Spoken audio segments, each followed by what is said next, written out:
She laughed at me in front of every person I trusted. Then called it a joke. Then spent the next 3 months trying to make sure she walked away clean. She almost did. Let me take you back to a Saturday afternoon in Denver. The kind of summer day that feels like it was designed for happiness. The backyard smelled like smoked brisket and cheap sunscreen, the coolers were full, the string lights hadn't come on yet but would, and every person I actually cared about was somewhere in that yard laughing, sipping, living. I was mid-conversation with Amanda, Sarah's longtime friend, occasional antagonist, holding a plate of ribs and feeling, for one brief, unguarded moment, like everything was fine. Then I heard it. Sarah's voice slicing through the afternoon chatter like she'd been waiting for the right crowd to say it in front of. Oh, please. Jacob's never taking risks. He's happy with his little cubicle job, pushing emails like it's still 2005. Laughter. Scattered, automatic, the kind that comes when someone says something slightly too sharp and the crowd doesn't know how to react, so they fill the silence with sound. Beer bottles paused mid-sip. Conversations stalled. And one by one, eyes drifted toward me, the husband with the little cubicle job. Sarah stood by the cooler, red plastic cup in hand, still smiling. Like she'd just landed the funniest bit of the afternoon. Like I wasn't standing 15 feet away hearing every word. Amanda, who I'll give credit to, looked at Sarah with an expression that walked the line between amused and sharp. Then she raised her drink and said, half laughing but wholly serious, seriously, give him to me. I'd take him with that salary. Just like that, the air shifted. Forks paused. The bean bag game went quiet. Everyone suddenly became very interested in their shoes or their drinks. I didn't raise my voice. I didn't throw anything. I didn't storm off. I walked toward her, slow, steady. Calm in the way that's somehow louder than yelling, and I looked at my wife across the lawn we'd built together, her eyes still lit with that leftover amusement, and I said quietly. Tell me what part was funny. The part where you lied about loving my ambition? Or the part where you impress your friends by tearing me down? Her smile faltered. A visible ripple of discomfort moved through the crowd. Jake, she said, voice dropping. Don't be so sensitive. It was a joke. A joke, I repeated. You're overreacting. Don't do this in front of people. You already did this in front of people, I said. I'm just responding. Amanda took a slow, strategic step backward and joined the half-circle of guests pretending to check their phones. Nobody moved. Nobody spoke. Because they all understood, this wasn't a marital squabble. This was something cracking wide open, right there between the lawn chairs and the brisket. I walked away. Steady. No parting shot. Just the soft crunch of grass under my shoes and the sound of Sarah's composure unraveling behind me. Here's what you should know about the little cubicle job. I make over $200,000 a year managing risk systems for an energy firm. No flashy title, no corner office, no Instagram-worthy work aesthetic.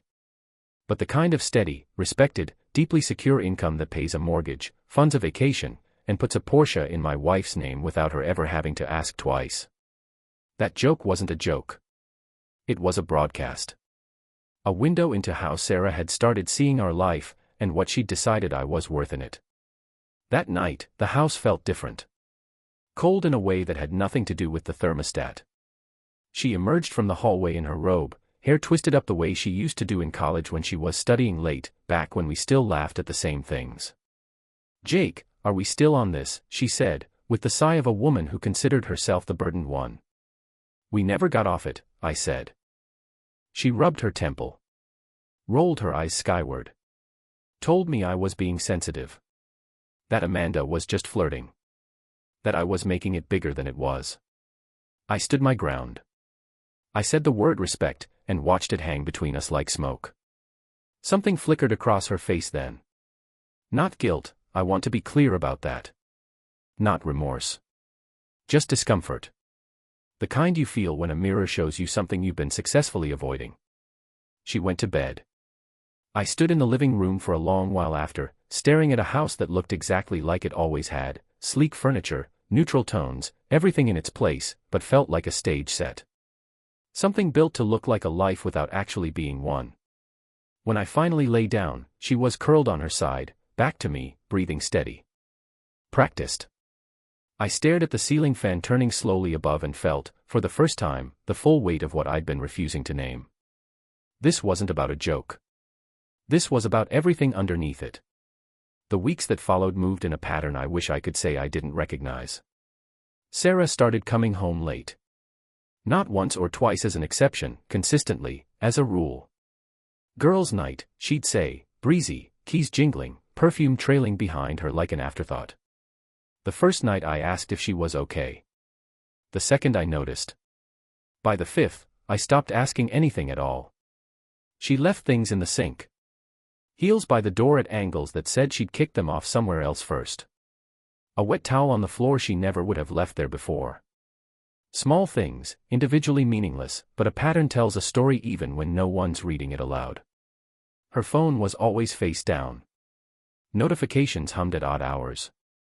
She'd laugh at messages behind the closed bedroom door and go quiet the moment she heard me in the hallway. I'm not a paranoid man. I don't spiral. But I've spent my career reading risk, identifying the small signals before they become disasters. And the pattern I was watching wasn't subtle. Someone who loves you doesn't work this hard to create distance. The night everything shifted, I wasn't planning anything. It was a Friday. She'd left at 7 p.m., dressed sharper than a girl's night required. No explanation. Just a breezy "don't wait up" and the sound of heels on the front steps. I waited until 11 o'clock. Her texts had gone quiet around 8. I looked at the deadbolt for a long moment. Then I locked it. And the chain. I turned off the lights, poured myself a glass of water, and stood in the quiet kitchen listening to ice shift in the freezer. Calm as I'd felt in months. At 11:08, my phone rang. "Jacob, why is the door locked?" Her voice was breathless. Panicked. She hadn't expected this version of me. "It's 11:08, I said. "You said you'd be home by 10. Don't be ridiculous." "I'm standing outside in heels." "You'll figure something out," I said. "Or call Amanda, she seems to be on speed dial lately." Her voice shifted. Panic became anger, became something colder. "You're being childish." "No," I said. "I'm being done." I hung up. Turned on the record player, something mellow, low, just enough to fill the room. Poured a second glass of water I didn't need. And stood in my kitchen feeling something I hadn't felt in longer than I could remember. Like the house was mine again. The knocking stopped after 20 minutes. I didn't check my phone again. That night I went to bed and slept, deeply, cleanly, for the first time in weeks. The next morning I met Logan at a cafe on South Pearl Street.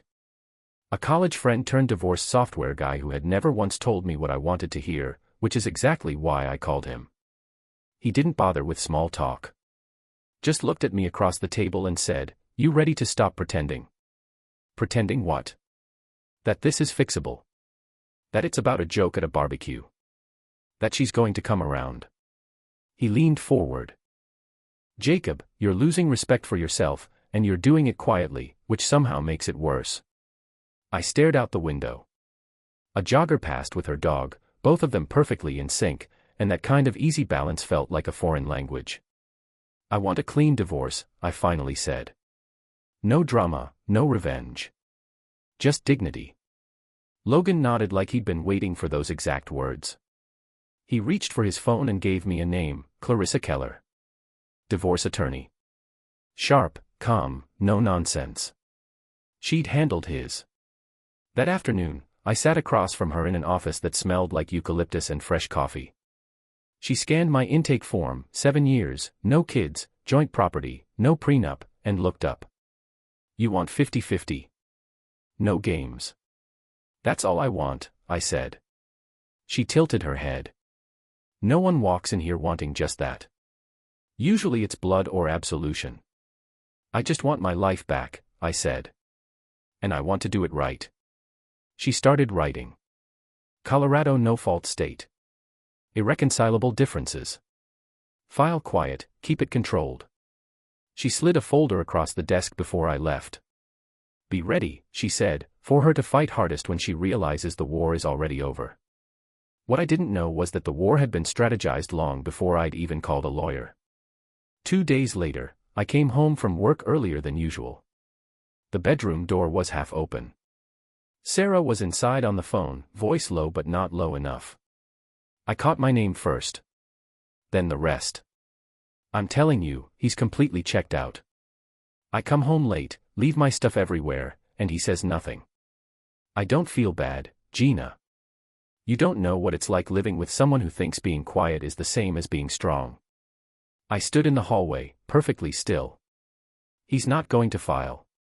Jacob's too proud. Or too passive. Either way, I just need it to look mutual. If he files first, I don't look like the one who gave up. That's the trick. She laughed lightly. Poor guy still thinks this is a rough patch. The call ended. She walked out of the bedroom and found me sitting on the couch. Paused for just a moment, a flicker of something, then walked to the kitchen and opened the refrigerator like nothing in the world was wrong. I didn't say a word. I just sat there and understood, with the kind of clarity that only comes when you finally stop wanting a different answer, exactly what had been happening. This was never about saving anything. It was about positioning. She wasn't lost. She wasn't confused. She was planning, carefully and deliberately, to walk away with her reputation intact and as much of our shared life as she could carry. 2 days after that, my phone rang. Unfamiliar number. I answered. Jacob. It's Gina. Sarah's sister. We hadn't spoken in months. Her voice was tight, careful, like she'd rehearsed the opening and wasn't sure about the rest. We met the next morning at a corner diner. She was already there when I arrived. No makeup, hoodie pulled over her hands, eyes that hadn't slept right. She looked like someone who'd been carrying something heavy and was about to set it down whether she was ready to or not. I wouldn't be here, she started, if I hadn't heard what I heard. The phone call to you. I said. She blinked. You know about that. I caught part of it. I figured there was more. She exhaled, almost relieved. Jacob, Sarah isn't confused. She isn't lost. She's been telling people you're emotionally absent. Cold. Inattentive. She's been building the story for months. Setting the stage before the curtain goes up. I kept my voice even. While staying out until midnight and keeping her phone face down. She's been seeing someone, Gina said quietly. Some investment guy she met at an event. I don't know how serious it is. But she talks like her next chapter is already written and you're still in the acknowledgements. A dry laugh escaped me before I could stop it. She wants the house, Gina continued. Half your retirement. She's counting on you being the calm, quiet one who doesn't fight back, so she gets both the assets and the narrative. I looked at her for a long moment. Why are you telling me this? She looked down at her coffee cup. Because I've watched her run this play before. Not exactly like this, but close enough that I recognized the shape of it. She met my eyes. And because you're a good man, Jacob. Too good to be used as a footnote in someone else's story. She pushed a folded napkin across the table. A name. A number. A private investigator, she said. A friend. If you need proof.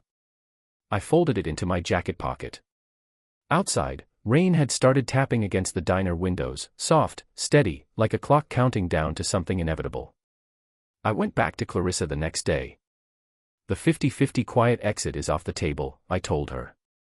She's been engineering this. Provoking me deliberately so she can claim I gave up. She wants to walk away clean with the house and the sympathy. Clarissa set her pen down slowly. Looked at me with the careful attention of someone recalibrating. Then we go tactical, she said. You document everything. Timestamps, spending patterns from shared accounts, anything that contradicts the narrative she's been building. Don't confront her. Don't warn her. Don't give her anything to react to. Just collect. She slid a folder across the desk. Admissible evidence guidelines. What to capture, how to capture it, what courts actually care about. And this. I said, placing Gina's napkin on her desk. Clarissa scanned it. Gave a small, satisfied nod. Sometimes seeing the full truth is the only way to stop wondering if you've been imagining it. I started that night. A note in my phone. Timestamps. Screenshots of unusual charges on our joint account. The pattern Sarah assumed I'd be too tired or too proud to document. That night she came home at 12:13 a.m., heels loud on the hardwood. She paused when she saw me at the dining table. Laptop open, a folder of papers beside it. Her eyes did something quick and careful. "You're up late," she said. "Yeah," I said, not looking up. She waited a beat for more. Got nothing. Turned and walked down the hall. I typed the entry, 12:13 a.m. returned home. No explanation offered. Visible unease upon seeing documents on table. I wasn't angry. I was ready. The night I made the call, she was out again. Club thumping in the background when she answered. Voice loose, a little sharp with the particular edge that comes from an audience watching. "Didn't expect the bedtime call," she said. "What's up, Daddy Daycare?" I let that sit. Then. "Papers were filed yesterday. You'll be served Monday. And just so we're clear, no, you don't get the house." Silence. The music kept going. She didn't. At 12:16 a.m., the front door burst open. Heels on hardwood. Purse on the counter. Eyes wild with something between fury and disbelief. "You filed for divorce?" I looked at her steadily. "I gave you chances. You used every one to prove you were already gone." "I was trying to get your attention," she said. "I was trying to make you feel something." "No," I said. "You were trying to get leverage. There's a difference." She froze. Something shifted behind her eyes. I walked to the dining table and set down the folder, weeks of documentation. Timestamps. Spending. Every night, every pattern she assumed I wouldn't bother to notice. "Gina came to me," I said. Real stillness then. The performed kind dissolved. She stared at me like she was recalculating something she'd been certain of. "I wasn't cold," I said quietly. "I wasn't passive. I just stopped being fooled." Tears came then. And I want to be honest, a part of me felt the pull of them. 7 years doesn't disappear overnight. But I'd seen this version of Sarah before, in smaller moments, and I knew the tears weren't grief. They were the last play in a playbook that had just run out of moves. "Can we talk?" She whispered. "Really talk? Like we used to?" "I tried to talk to you," I said. "You laughed at me in front of everyone we knew. You spent 3 months daring me to react so you'd have something to point to. I didn't give you that. And now you don't get to reset the clock because the plan didn't land the way you'd mapped it." She didn't have an answer. For the first time in as long as I could remember, Sarah was simply quiet. I picked up my bag. "I'll be at Logan's until this is finalized. You'll have plenty of time to explain this version of the story to whoever's left to believe it." I opened the door and walked out into the Denver night. No anger. No parting drama. Just the particular, clean feeling of a man who has finally decided that his own peace is worth protecting. 3 months later. The ocean wakes me before the sun does most mornings. I live in a small beach house just outside Lincoln City, Oregon, white siding, wind-tossed grass, windows that open wide to the sound of waves instead of traffic. It's not grand. It doesn't need to be. It's mine. I make coffee barefoot, floor cold under my feet, let the sea air move through the kitchen while I ease into the morning. No alarms except the tide. No performance. No measuring every word before it leaves my mouth. I kept my job, the one Sarah mocked. Turns out the safe, steady cubicle role came with flexible hours, remote work, and a manager who actually treated me like a human being. Who knew that what looked boring from the outside was actually just sustainable. The kind of work that lets you build a life around it rather than sacrifice one for it. I've made friends here. Real ones, the kind who wave without an agenda. I host dinners every few weeks. Grilled salmon, mismatched plates, someone always brings something nobody asked for and it's always perfect. The laughter is unhurried. It goes all the way outside. One evening, walking back from the farmer's market, bag in hand. She whispered. Really talk? Like we used to. I tried to talk to you, I said. You laughed at me in front of everyone we knew. You spent 3 months daring me to react so you'd have something to point to. I didn't give you that. And now you don't get to reset the clock because the plan didn't land the way you'd mapped it. She didn't have an answer. For the first time in as long as I could remember, Sarah was simply quiet. I picked up my bag. I'll be at Logan's until this is finalized. You'll have plenty of time to explain this version of the story to whoever's left to believe it. I opened the door and walked out into the Denver night. No anger. No parting drama. Just the particular, clean feeling of a man who has finally decided that his own peace is worth protecting. 3 months later. The ocean wakes me before the sun does most mornings. I live in a small beach house just outside Lincoln City, Oregon, white siding, wind-tossed grass, windows that open wide to the sound of waves instead of traffic. It's not grand. It doesn't need to be. It's mine. I make coffee barefoot, floor cold under my feet, let the sea air move through the kitchen while I ease into the morning. No alarms except the tide. No performance. No measuring every word before it leaves my mouth. I kept my job, the one Sarah mocked. Turns out the safe, steady cubicle role came with flexible hours, remote work, and a manager who actually treated me like a human being. Who knew that what looked boring from the outside was actually just sustainable. The kind of work that lets you build a life around it rather than sacrifice one for it. I've made friends here. Real ones, the kind who wave without an agenda. I host dinners every few weeks. Grilled salmon, mismatched plates, someone always brings something nobody asked for and it's always perfect. The laughter is unhurried. It goes all the way outside. One evening, walking back from the farmer's market, bag in hand. Salt air on my face, my phone buzzed. Logan had sent a screenshot, a social post, Sarah tagged at some party. She looked tired in the way that isn't just one night's worth. Someone in the comments mentioned she'd been couch surfing since a situation with her boyfriend fell apart. No house. No Porsche. No second chapter waiting, already written. I stared at the screen for a long moment. And I want to be honest with you about what I felt, because the easy thing would be to say I felt nothing. But the truth is more interesting than that. I felt quiet. The same stillness I feel when a wave pulls back from the shore and everything goes briefly, perfectly calm before the next one comes. Not triumph. Not satisfaction.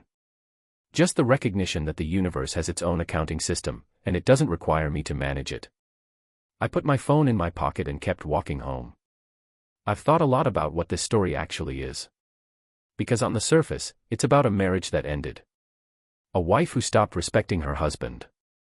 A barbecue that cracked something already fractured. A locked door at 11 p.m. But underneath all of that, it's really a story about what happens when you stop explaining yourself to people who've already decided what you're worth. For too long, I'd been a foundation for someone who was building elsewhere. I kept the lights on, the mortgage paid, the life running, while she quietly decided that steady was the same as small. That reliable was the same as boring. That a man who didn't flinch or shout or flip a table must not have anything in him worth keeping. She was wrong. But more importantly, I finally stopped trying to convince her otherwise. The moment I locked that door, I wasn't punishing her. I was choosing myself. Choosing the kind of quiet that isn't absence, it's presence. Choosing to stop measuring my worth by whether she could see it. And I think about Gina. How she could have stayed silent. How much easier it would have been to let her sister's plan run its course, to keep the peace, to look the other way. Instead she sat across from me in a corner diner and handed me the truth at cost to herself. That kind of courage doesn't come from obligation. It comes from character. She freed me from a story I didn't know I was trapped in. So here's my question for you, and I mean it genuinely, not rhetorically. If you were Gina, would you have made that call? Knowing it might cost you your relationship with your sister.